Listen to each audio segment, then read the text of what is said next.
Tá an sprachgata le haid Comórtas Liteartha an Oireachtais an Jardín seo an céad lá de bhíúil, agus lormid le búirteoir na bliana se caite den drama radio is far an scríbhneoir Philip Cummings faoin táhacht a bhaineann leis an Comórtas. Dar leis?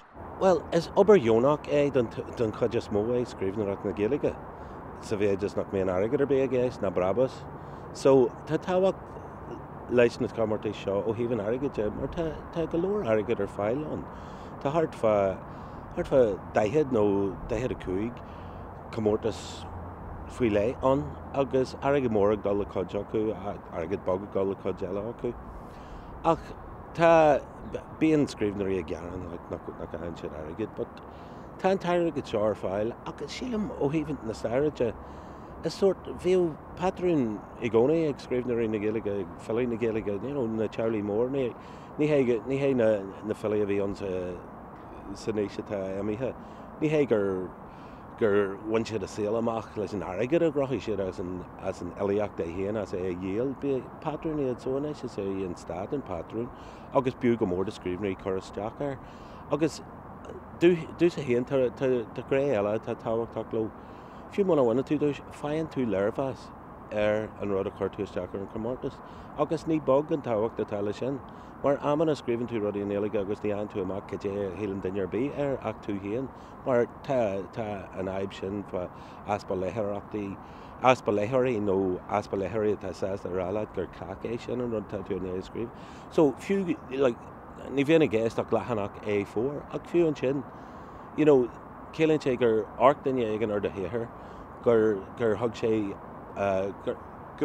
sé túram anric ar a scríb tú agus aman a molta fástal. Siad bhhail fan na Comórtas uair na gréithe uair seo an Comórtas mar tá agat go bhfuil rudí an fanne bhlágáil agus rudí an fásta fanne teachtrachtí checks anis. Is ócáid agus is Comórtas measar a déan lethach é Comórtas Liteartha an Oireachtais. Bhí a gcónaí rudí stairil an cosúil le aistear an ilteacht nach bhfuil buint ar buí ag in aréras a Comórtas seo. Ní dhéantaim leis an bhlágáil le chuir siús mar a dúirt den bhhain nuair a bhhain fa scríbhneoireach Jack Kerouac. Ní scríbhneoireach é sin as clóisní scríbhneoireach é so an rud céanna leis an bhlágáil ní scríbhneoireach na géis ach clós scríbhneoireach. Níl mé rá. Ní mé rá nach gur an daoine nach mbeon daoine smíniú faoine rudí atá siad go le chur ar fearr nó ar ríbar. Bhfuil ar agóis níos costal le Oireachtais agus ruí mar sin?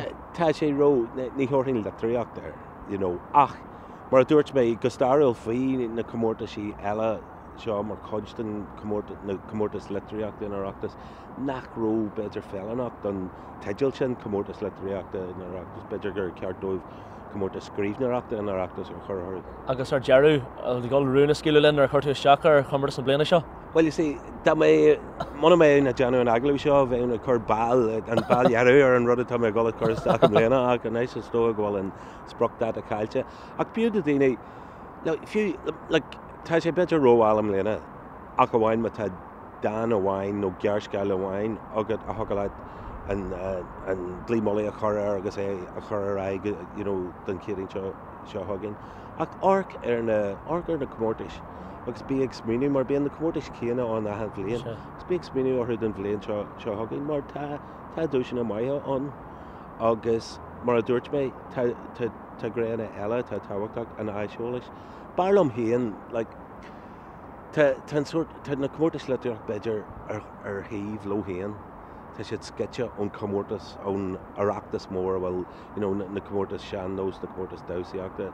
Barlam éon beidir go mronfar na dúisna ag an dearú seach na sin sa dói go mé na scríbhneoirí níos lárnaí is saoil an phobal. Tá sé deachar leithreoirí a ail ach má orcan tú ar na scaftaí a bhíon ag gáil duna Comórtas Airdan mar a chuirtear.